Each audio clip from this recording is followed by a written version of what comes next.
السلام علیکم دوستو، ہسٹری فاؤنڈر میں آپ سب دوستوں کو خوش آمدید۔ دوستو، آج کا ہمارا ٹاپک سلطان العارفین سلطان الفکر کے نام سے مشہور ہونے والے عظیم صوفی بزرگ سلطان باہو ہیں۔ سلطان العارفین سخی سلطان باہو یکم جمادی الثانی 1039 ہجری بامطابق 17 جنوری 1630 عیسوی میں بروز جمعرات بوقت فجر شاہ جہان کے عہد حکومت میں قصبہ شورکوٹ ضلع جنگ ہندوستان موجودہ پاکستان میں پیدا ہوئے۔ دوستو، حضرت سلطان باہو اوان قبیلے سے تعلق رکھتے ہیں اور اوانوں کا شجرہ نسب علی کرم اللہ وجہ الکریم سے جا ملتا ہے۔ اوان علی کرم اللہ وجہ الکریم کی غیر فاطمی اولاد ہیں۔ سخی سلطان باہو کے والد سلطان بازید محمد پیشہ ور سپاہی تھے اور شاہ جہان کے لشکر میں ممتاز عہدے پر فائز تھے۔ آپ ایک صالح شہریت کے پابند حافظ قرآن فقہ شخص تھے۔ سخی سلطان باہو کی والدہ بی بی راستی عارفہ کاملہ تھیں اور پاکیزگی اور پارسائی میں اپنے خاندان میں معروف تھیں۔ سخی سلطان باہو کی پیدائش سے قبل ہی بی بی راستی کو ان کے اعلیٰ مرتبے کی اطلاع دی گئی تھی اور ان کے مرتبہ فنافی ہو کے مطابق ان کا اسم گرامی باہو الہامن بتا دیا گیا تھا۔ جیسا کہ سلطان سخی باہو فرماتے ہیں، نام باہو مادر باہو نہاد، زانکا باہو دائمی باہو نہاد، یعنی باہو کی ماں نے نام باہو رکھا کیونکہ باہو ہمیشہ ہو کے ساتھ رہا۔ سخی سلطان باہو پیدائشی ولی تھے۔ اوائل عمری میں ہی آپ واردات غیبی اور فتوحات لرابی میں مصروف رہتے تھے۔ آپ نے ابتدائی باطنی اور روحانی تربیت اپنی والدہ ماجدہ سے حاصل کی۔ آپ کی پیشانی نور حق سے اس قدر منور تھی کہ اگر کوئی کافر آپ کے مبارک چہرے پر نظر ڈالتا تو فوراً کلمہ پڑھ کر مسلمان ہو جاتا۔ آپ اپنی کتب میں فرماتے ہیں کہ میں 30 سال تک مرشد کی تلاش میں رہا مگر مجھے اپنے پائے کا مرشد نہ مل سکا۔ یہ اس لیے کہ آپ فقر کے اس اعلیٰ ترین مقام پر فائز تھے جہاں دوسروں کی رسائی بہت مشکل تھی۔ چنانچہ آپ اپنا ایک کشف اپنی کتب میں بیان فرماتے ہیں کہ ایک دن آپ دیدار الہی میں مصروف تھے کہ شور کوٹ کے انواع میں گھوم رہے تھے کہ اچانک ایک صاحب نور صاحب حشمت سوار نمودار ہوئے، جنہوں نے اپنائیت سے آپ کو اپنے قریب کیا اور آگاہ کیا کہ میں علی ابن ابی طالب ہوں، اور پھر فرمایا کہ آج تم رسول اللہ صلی اللہ علیہ وآلہ وسلم کے دربار میں طلب کیے گئے ہو۔ پھر ایک لمحے میں آپ نے خود کو آقا پاک صلی اللہ علیہ وآلہ وسلم کی بارگاہ میں پایا۔ اس وقت اس بارگاہ میں حضرت ابوبکر صدیق، حضرت عمر، حضرت عثمان غنی اور تمام اہل بیت رضی اللہ تعالیٰ عنہ حاضر تھے۔ آپ کو دیکھتے ہی پہلے حضرت ابوبکر صدیق رضی اللہ تعالیٰ عنہ نے آپ پر توجہ فرمائی۔ بعد ازاں حضرت عمر اور عثمان غنی رضی اللہ تعالیٰ عنہ بھی توجہ فرمانے کے بعد مجلس سے رخصت ہو گئے۔ پھر حضرت محمد صلی اللہ علیہ وآلہ وسلم نے اپنے دونوں دست مبارک میری طرف بڑھا کر فرمایا، میرے ہاتھ پکڑو، اور مجھے دونوں ہاتھوں سے بیعت فرمایا۔ بعد ازاں آقائے دو جہاں صلی اللہ علیہ وآلہ وسلم نے آپ کو غوث الاعظم شیخ عبد القادر جیلانی کے سپرد فرمایا۔ آپ فرماتے ہیں، جب فقر کے شاہسوار نے مجھ پر کرم کی نگاہ ڈالی تو ازل سے ابد تک کا تمام راستہ میں نے طے کر لیا۔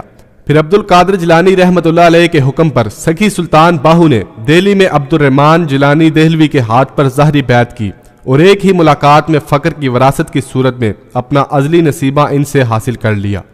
آپ کا وصال یکم جمادی الثانی 1102 ہجری بامطابق یکم مارچ 1691 عیسوی بروز جمعرات بوقت عصر ہوا۔ سلطان العارفین سخی سلطان باہو کا مزار مبارک گر مہاراجہ ضلع جنگ پاکستان میں ہے۔ آپ کا عرس ہر سال جمادی الثانی کی پہلی جمعرات کو منایا جاتا ہے۔ پنجابی کے صوفی شاعر جس چیز نے اس کو شہرت دوام بخشی وہ ابیات باہو ہے۔ اس کے ہر مصرے کے بعد ہو آتا ہے جو ذات باری تعالیٰ کے لیے مخصوص ہے۔ یہ خاص رنگ سخن باہو کے ساتھ ہی مخصوص ہے۔ کہا جاتا ہے کہ آپ مادرزاد ولی تھے۔ آپ کی تمام شاعری تصوف سے بھرپور ہے۔ کرامات باہو جب آپ شور کوٹ میں کاشتکاری کرتے تھے تو افلاس اور ناداری سے تنگ ایک سفید پوش عیالدار سید صاحب بزرگوں اور فقیروں کی تلاش میں مارے مارے پھرا کرتے تھے کہ کہیں سے کوئی اللہ کا بندہ مل جائے اور اس کی دوا سے میری غربت اور تنگ دستی دور ہو جائے۔ اسی طلب میں وہ ایک فقیر کی خدمت میں رہنے لگا اور اس کی جان توڑ خدمت کی۔ ایک دن فقیر کو اس کے حال پر رحم آیا اور پوچھا، تیری مراد اور حاجت کیا ہے؟ اس سید نے عرض کی کہ میرا بہت بھاری کنبہ ہے اور قرض بہت ہو گیا ہے، جوان لڑکیاں اور لڑکے ہیں، افلاس اور تنگ دستی کی وجہ سے ان کی شادی بھی نہیں کر سکتا، ظاہری اسباب ختم ہو چکے ہیں، اب تو غیبی مدد کے سوا میری تنگ دستی کا علاج ممکن نہیں ہے۔ تب اس فقیر نے کہا کہ میں تجھے ایک مرد کامل کا پتہ بتاتا ہوں۔ سوائے اس کے تیرا علاج کسی کے پاس نہیں ہے، تو سخی سلطان باہو کے پاس شور کوٹ جنگ چلا جا اور ان کی برگاہ میں عرض پیش کر۔ وہ پریشان حال سید صاحب سلطان العارفین کے پاس پہنچ گئے، لیکن ان کی مایوسی کی کوئی حد نہیں رہی تھی۔ جب دیکھا کہ آپ کھیتوں میں ہل چلا رہے ہیں اور انہیں ارد گرد سے پتہ چل چکا تھا کہ لوگ آپ کو فقیر کی حیثیت سے نہیں، یہاں تو کسان کی حیثیت سے جانتے ہیں، یہ حالت دیکھ کر مایوس ہو کر واپس مڑنے ہی والے تھے کہ سلطان العارفین نے، جو ان کی قلبی کیفیت سے آگاہ ہو چکے تھے، ان کو آواز دی۔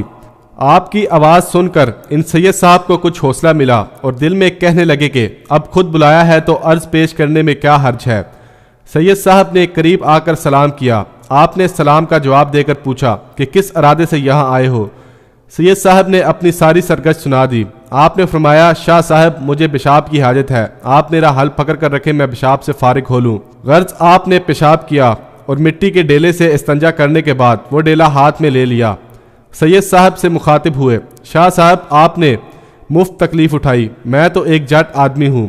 سید صاحب کا دل پہلے ہی سفر کی محنت اور مایوسی سے جلا ہوا تھا، طیش میں آ کر بولے کہ ہاں یہ میری سزا ہے کہ سید ہو کر آج ایک جٹ کے سامنے سائل کی حیثیت سے کھڑا ہوں۔ سلطان العارفین کو جلال آیا اور اپنی زبان مبارک سے کچھ اشعار پڑھتے ہوئے وہ پیشاب والا ڈیلا زمین پر دے مارا۔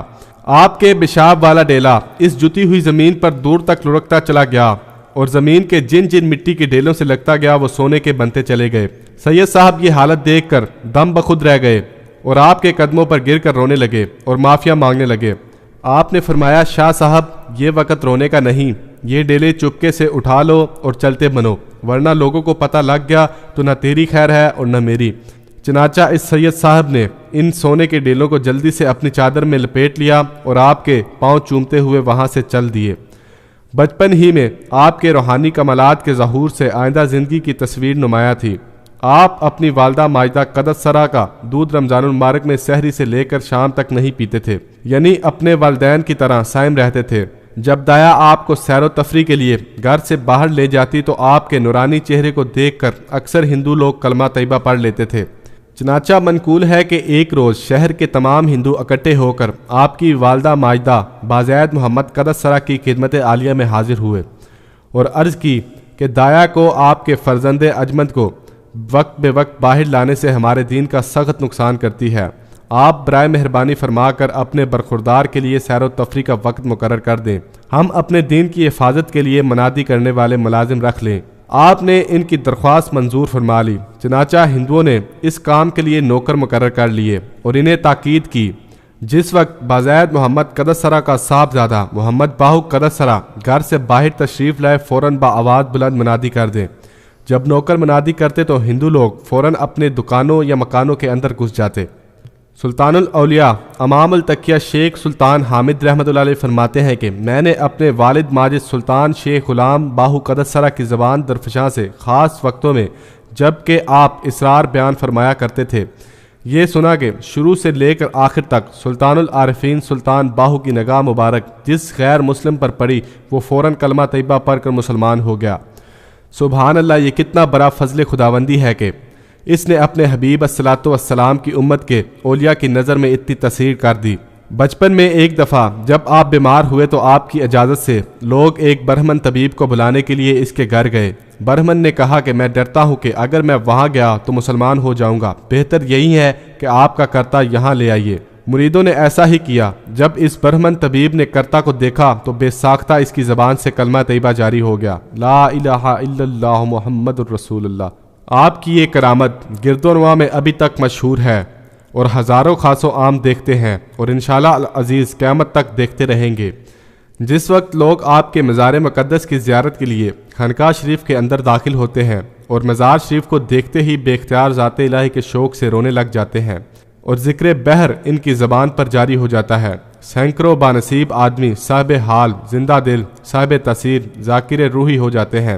یہ محض کمال عطات محمد رسول صلی اللہ علیہ وآلہ وسلم کا نتیجہ ہے۔